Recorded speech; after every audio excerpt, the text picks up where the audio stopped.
Messieurs et dames, bien bonsoir. Bonsoir pour le monde qui là-haut, bien bonsoir. Nous venons pour nous parler, messieurs et dames, bien bonsoir. Nous venons pour communier. Oui, nous calons, ah, il est bonsoir, mais sans caractère. Bien bonsoir. Amoué, oh, dis ça. Messieurs et dames, bonsoir. Messieurs et dames, ah, il est bonsoir, mais sans caractère. Amoué, oh, dis ça, caractère. Messieurs et dames, bien bonsoir. Messieurs et dames, bien bonsoir. Ma négritude n'est ni une tour, ni une cathédrale. Elle plonge dans la chair rouge du sol. Elle plonge dans la chair ardente du ciel. Elle troue l'accablement opaque de sa droite patience. Et il y a pour le caïdra royal, et il y a pour ceux qui n'ont jamais rien exploré, pour ceux qui n'ont jamais rien inventé, pour ceux qui n'ont jamais rien tenté, mais ils s'abandonnent, saisis à l'essence de toutes choses, ignorants des surfaces, mais saisis par le mouvement de toutes choses, insoucieux de dompter, mais jouant le jeu du monde, véritablement les fils aînés du monde, poreuses à tous les souffles du monde, air fraternel de tous les souffles du monde, lit cendrin de toutes les eaux du monde, étincelle du feu sacré du monde. N'échapper pour liberté, pour la dignité, pour l'égalité, pour doyau, pour la liberté, pour la dignité, pour yo pas te prendre fouette.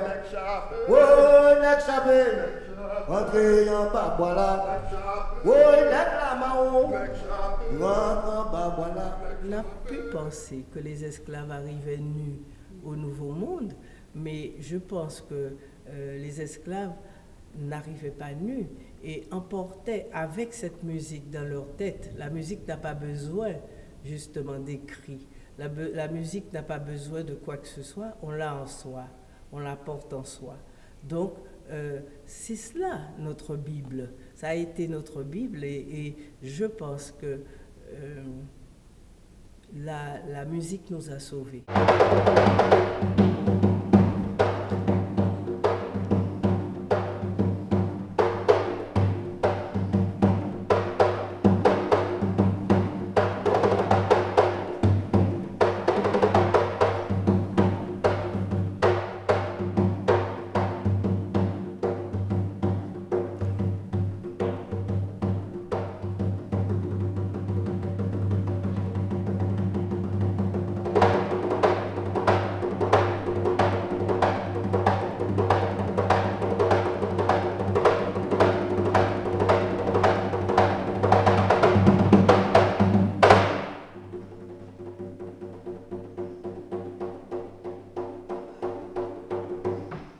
C'est de la musique, mais c'est plus que de la musique. C'est de la danse, mais c'est plus que de la danse. Parce que cette musique et cette danse nous témoignent qu'il y a des hommes qui sont arrivés sur notre terre, des esclaves. Et c'est un peu ce rappel que l'on fait à travers ce partage de la veillée 2011 à Lyon. Ces hommes esclaves arrivés sur cette terre, dans les conditions que nous savons, enchaînés, bafoués, méprisés, humiliés, auraient pu très bien se contenter de pleurer sur leur douleur. Et loin de là, ils ont trouvé la force de se dire, mais on ne nous a pas permis d'emmener de quoi nous vêtir, a fortiori un instrument de musique. Mais elle est en nous, cette musique, donc il faut qu'elle revienne. Eh bien, ils ont eu l'idée de prendre des petits tonneaux sur lesquels ils ont mis une peau d'animal et là, ils ont créé le ka. le tambour sur lequel joue Yves et sur lequel je danse. Donc, pour moi, cet instrument de musique et cette musique, c'est la preuve que ces hommes étaient dignes et ont prouvé que, quelles que soient les circonstances, on peut être capable de créativité et on peut rester debout. Donc, cette danse et cette musique que nous servons, c'est notre manière à nous de servir notre pays.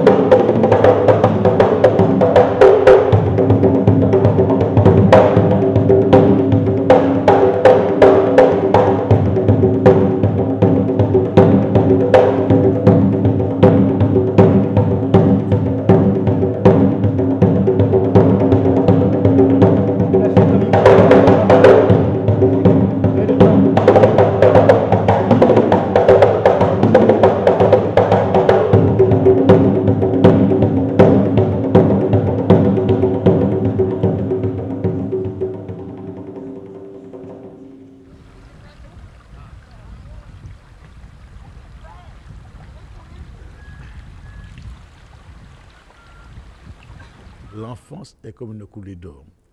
La Guadeloupe est comme une coulée d'or, celle de mon enfance. C'était une société où, par exemple, la rivière eh bien, était quasiment une maison des jeunes.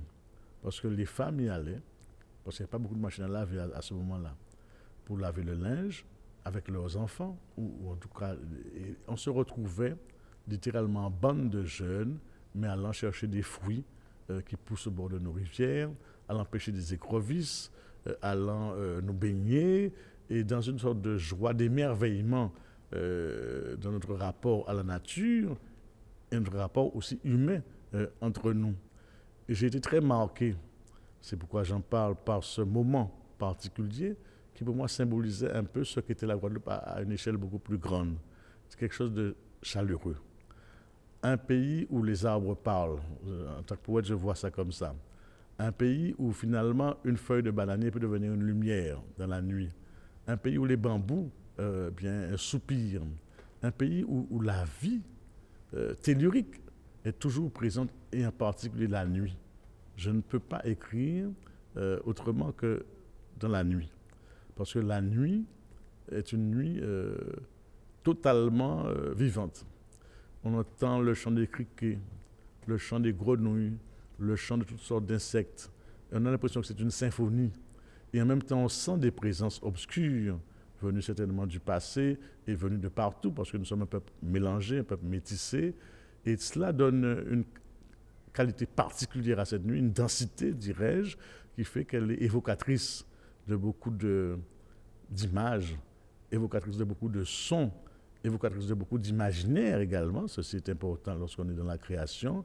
Et c'est cette Guadeloupe-là, en tout cas, que je vénère jusqu'à aujourd'hui, sans compter des lieux inattendus, des vestiges du passé, cimetière d'esclaves, ou alors tel fort. Mon bureau est dans le fort d'Elgrès, qui est le fort le plus important de la Guadeloupe. Et tous les matins, quand j'entre dans ce fort, je suis obligé de revivre une partie de l'histoire, puisque c'est là que Delgrès est parti pour se faire sauter, immoler à Matouba, à Saint-Claude.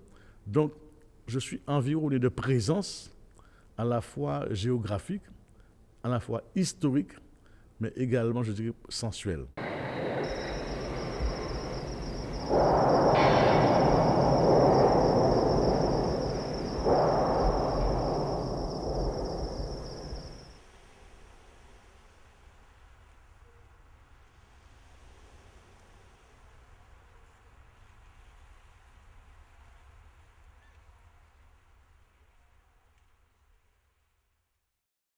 Les enfants qui naîtront de mariage entre esclaves seront esclaves et appartiendront aux maîtres des femmes esclaves et non à ceux de leur mari, si le mari et la femme ont des maîtres différents.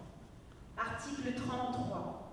L'esclave qui aura frappé son maître, sa maîtresse ou le mari de sa maîtresse ou leurs enfants avec contusion ou effusion de sang ou au visage sera puni de mort.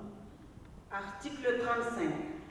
Les vols qualifiés, même ceux des chevaux, cavales, mulets, bœufs et vaches qui auront été faits par les esclaves ou par les affranchis seront punis de peines afflictives, même de mort, si le cas ne requiert. Article 38. L'esclave fugitif qui aura été en fuite pendant 1 mois à compter du jour que son maître l'aura dénoncé en justice aura les oreilles coupées et sera marqué d'une fleur de lys sur une épaule. S'il récidive une autre fois à compter pareillement du jour de la dénonciation, aura le jarret coupé et il sera marqué d'une fleur de lys sur l'autre épaule.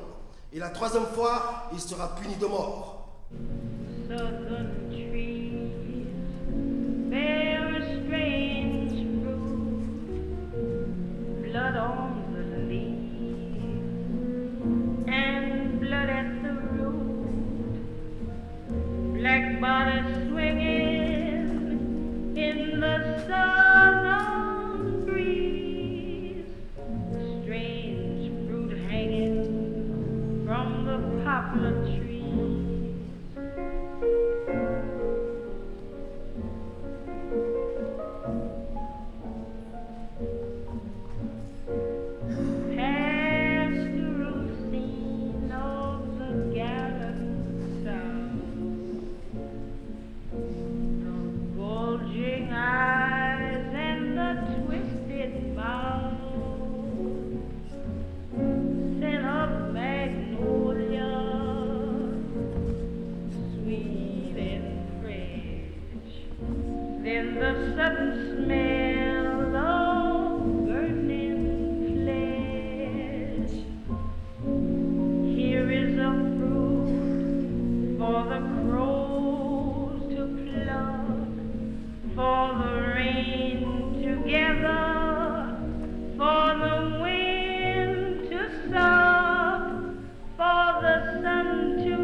Provisoire, considérant que l'esclavage est un attentat contre la dignité humaine, qu'en détruisant le libre arbitre de l'homme, il supprime le principe naturel du droit et du devoir, qu'il est une violation flagrante du dogme républicain, liberté, égalité, fraternité, considérant que si des mesures effectives ne suivaient pas de très près la proclamation déjà faite du principe de l'abolition, il en pourrait résulter dans les colonies les plus déplorables désordres, décrète.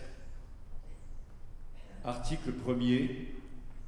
L'esclavage sera entièrement aboli dans toutes les colonies et possessions françaises 2 mois après la promulgation du présent décret dans chacune d'elles. À partir de la promulgation du présent décret dans les colonies, tout châtiment corporel, toute vente de personnes non libres seront absolument interdits. Article 3. Les gouverneurs ou commissaires généraux de la République sont chargés d'appliquer l'ensemble des mesures propres à assurer la liberté à la Martinique, à la Guadeloupe et dépendance, à l'île de la Réunion, à la Guyane, au Sénégal et autres établissements français sur la côte occidentale d'Afrique, à l'île Mayotte et dépendance, et en Algérie. Fait à Paris en Conseil du gouvernement le 27 avril 1848. Oulélé, la, oulélé, la, oh, nous qu'à voyager, bénédiction du ciel, nous qu'à voyager, Moi, quand j'ai entendu parole créole, il a dit, le grand monde comprend Tiamay, c'est à eux. Mais la vie pas dit ça, les enfants, c'est ish, la terre, c'est ish, la vie. Nous avons fait Tiamay, veille à sentiment. Nous là pour élever, non pas pour garer. Parole là de on a Tiamay, pas roche. C'est pas d'autres qui ont même qui fait la vie fleurie à dans Hadé dit mais à force nous baillons fait, c'est fait yo cachayer. Et ça cachayer fait. On doit vivre en bas fait, baillons contre l'amour yo que limer l'amour, mais pour yo ça simen baillons tché pour tchembe, baillons ça qu'il faut yo pour yo peut ça tracer la règle divine yo. J'habite des ancêtres imaginaires. J'habite un vouloir obscur. J'habite un long silence. J'habite une soif irrémédiable.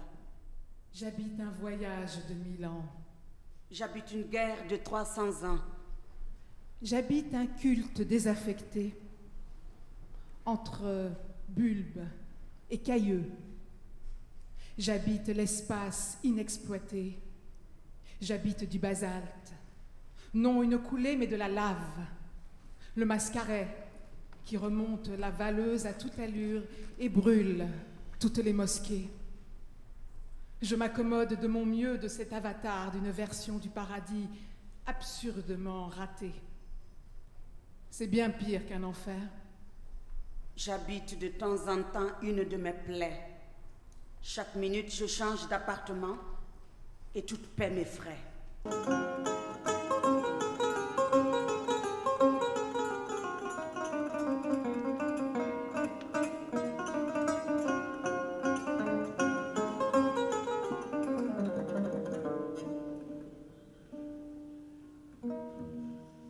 Ignorance de notre situation au monde, de l'île, notre situation matérielle, jamais l'exactitude. Ignorance qui se lève et claque comme le vent sur un linge déjà sec. Berceau, gendarmerie des lèvres, bouée rouge, sans histoire, rouge dans la baie bleue, mer assurée sans condition, sans rapport, au cahier colorié, à la dentelle du ressac. Eugène Nicole, Saint-Pierre et Miquelon. Il faudrait faire une distinction entre la ville et puis le reste, parce que Saint-Pierre, donc il y a une ville, et puis autour de la ville, il n'y a rien finalement, puis c'est du rock. Alors, la ville, c'est les itinéraires. J'avais des tas d'itinéraires pour me rendre à l'école. À chaque fois, c'était comme un récit que je me faisais, c'était comme une histoire que je me racontais. Je passais devant les maisons dont je savais plus ou moins quels étaient leurs intérieurs. Vous voyez, il y avait un fil, c'était le fil d'Ariane tout le temps. Le fil d'Ariane, dans ce qui est en un sens le contraire d'un labyrinthe. D'ailleurs, à ce propos, je peux vous raconter un autre souvenir d'enfance qui est intéressant. C'est que l'hiver, lorsque je sortais de chez moi, je faisais une petite boule de neige que je roulais sur ces fameux bas-côtés et qui devenait absolument gigantesque quand on arrivait dans la cour de l'école. Donc, elle était le produit de mon parcours entre ma maison et l'école. Et puis je faisais dans l'autre sens, évidemment. Donc voilà, on a un rapport très très évident à ce lieu dont on connaît tout. J'aime souvent citer une très belle image de Valérie Larbaud, alors là qui s'applique évidemment à toutes les enfances, et qui dit que le premier sentiment à nous quitter, parce qu'il ne faut pas croire que nous perdons des sentiments en devenant adultes, et le premier sentiment à nous quitter, c'est le sentiment de l'amitié des murs devant lesquels on passe. Ça, je trouve ça très beau, et j'ai beaucoup ressenti ça dans mon enfance, le sentiment de l'amitié des murs. J'ai eu cette chance qu'ont peut-être moins, qu'a peut-être moins un petit Parisien, pour qui les murs, c'est des maisons anonymes, vous voyez. Tout faisait signe. Tout faisait signe. À un certain rocher, il n'avait pas un nom, mais enfin, il se différenciait du rocher voisin. Je savais très bien. Parfois, j'ai donné des noms, la faille des renards. Il n'y avait pas de renards, mais enfin, voilà. Donc oui, tout ça, c'était des fragments de l'île, des fragments de la nature que nous habitions, enfin, avec lesquels nous entretenions un rapport intime. En plus, nous avions l'impression souvent d'être les premiers à fouler ce lieu. Trois choses m'ont marqué. La première, c'est en fait, un manuel d'histoire que nous avions dans lequel il était écrit. Alors, il y avait un dessin qui représentait Christophe Colomb couché regardant une carte. Et c'était écrit Christophe Colomb aimait la mer, et ce fut le début d'une belle aventure. Alors, je me disais quand même, cette belle aventure, j'avais un père historien, et qui nous racontait l'histoire coloniale. Je dis quand même, cette belle aventure, nous, on n'est pas sortis gagnants là-dedans. Ça, c'est une première chose. Une deuxième chose qui m'a marqué, tout petit, j'ai toujours vu des femmes haïtiennes porter des seaux sur leur tête pour aller chercher de l'eau. J'ai 54 ans aujourd'hui, je vois encore des femmes haïtiennes porter des seaux sur leur tête pour aller chercher de l'eau. C'est quelque chose qui m'a profondément marqué, qui m'a donné un sentiment de révolte vis-à-vis de l'injustice sociale. Et en troisième lieu, la découverte des milieux populaires, une fois que je suis sorti de chez moi, de mon univers petit bourgeois, très pro-français, si vous voulez, très marqué par une culture française, cette énorme culture populaire haïtienne, le vaudou, le créole, et une autre façon d'être, je ne connaissais pas du tout. Donc ma première escapade vers le milieu populaire haïtien, c'est quelque chose qui m'a marqué. Je me suis dit quand même, je vis dans un pays où il y a deux pays. Cher maître, j'aimerais pouvoir chanter et me trouver une allégresse et rire encore de la vallée des larmes et ramener le comique de l'allée des soupirs, mais il est quand même difficile d'envisager que plus personne ne te verra filer un pas de biguine à la manière ancienne, ou marier le citron et le sucre dans les 50 degrés de la fraternité. Là se trouve la grande peine, là se tient la déveine la plus folle, celle qui n'a pas encore de paupières et qui nous fixe maintenant. Nous n'avons que la ressource d'en faire une beauté, et dès lors j'imagine la lézarde. J'imagine la lézarde. Patrick Chamoiseau, hommage prononcé lors de la veille culturelle à l'Anse Cafard, au Diamant, le 8 février 2011. J'aime cette langue subtile qui signifie à mon vis-à-vis mes désirs les plus enfouis. Cette langue qui suggère, qui sous-entend et provoque parfois malentendus et quiproquos. Oui, j'aime l'effort qu'elle me réclame, car j'ai le sentiment de la forger à ma manière.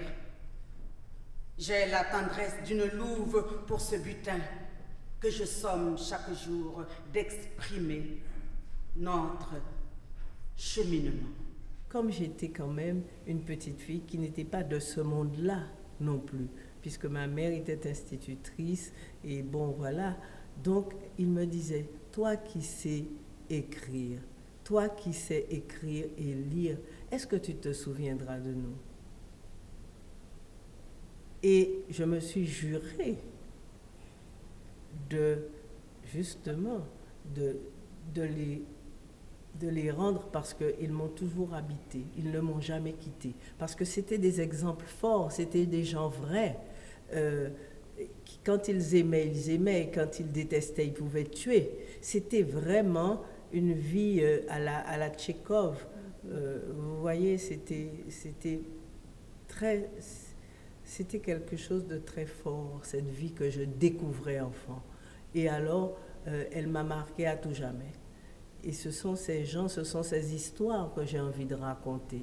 Ce sont des histoires humaines qui ne finiront jamais et qui étaient vraies et fortes, qui n'étaient pas du tout fallacieuses. C'était des choses valables dans n'importe quelle époque, à n'importe quel temps, si vous voulez. c'est ça le monde de mon enfance. C'est cette liberté aussi que j'avais, parce qu'il n'y avait pas de voiture, il n'y avait rien du tout. C'était une route complètement... C'était très faulknérien, si vous voulez. C'était vraiment... L'atmosphère des petits blancs du Sud, décrite par Faulkner, c'est exactement la même que je vivais dans ce village avec ma grand-mère et mon grand-père et les autres.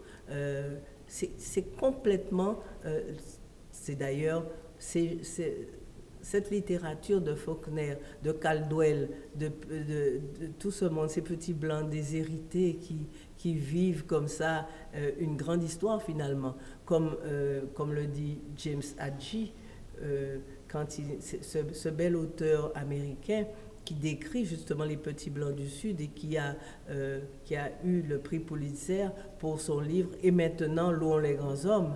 Eh bien, ce sont ces gens-là qui m'intéressent. Les grands hommes pour moi et les grandes femmes, c'est ça. Ce sont ces petites gens qui sont extraordinaires et qui ont une espèce d'invention parce qu'ils ont une vie, des fois, tellement dure qu'ils doivent absolument la réinventer. Absolument, c'est nécessaire. Pour tenir, il leur faut réinventer la vie. Et ça, c'est merveilleux parce qu'ils le font oralement, le soir, dans des veillées, en racontant. Si vous assistez à une journée vécue, à un vécu, et si le soir vous arrivez et que vous entendez ce même vécu, vous ne le reconnaîtrez pas. Donc, ils ont absolument besoin de magnifier et d'embellir. Nous solides comme ça, si on met mania qui rend nous, bandé qu'on nous y aïe aïe aïe. Ma tête à moi qui rend nous solides comme ça, si on met mania qui rend nous, bandé qu'on nous y aïe aïe. Et depuis tout petit, nous levons qu'à manger ma tête. Depuis tout petit, nous j'ai mangé avant nous en 10 000 façons. Je dis, je nous nous finissons à les femmes.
chaîne et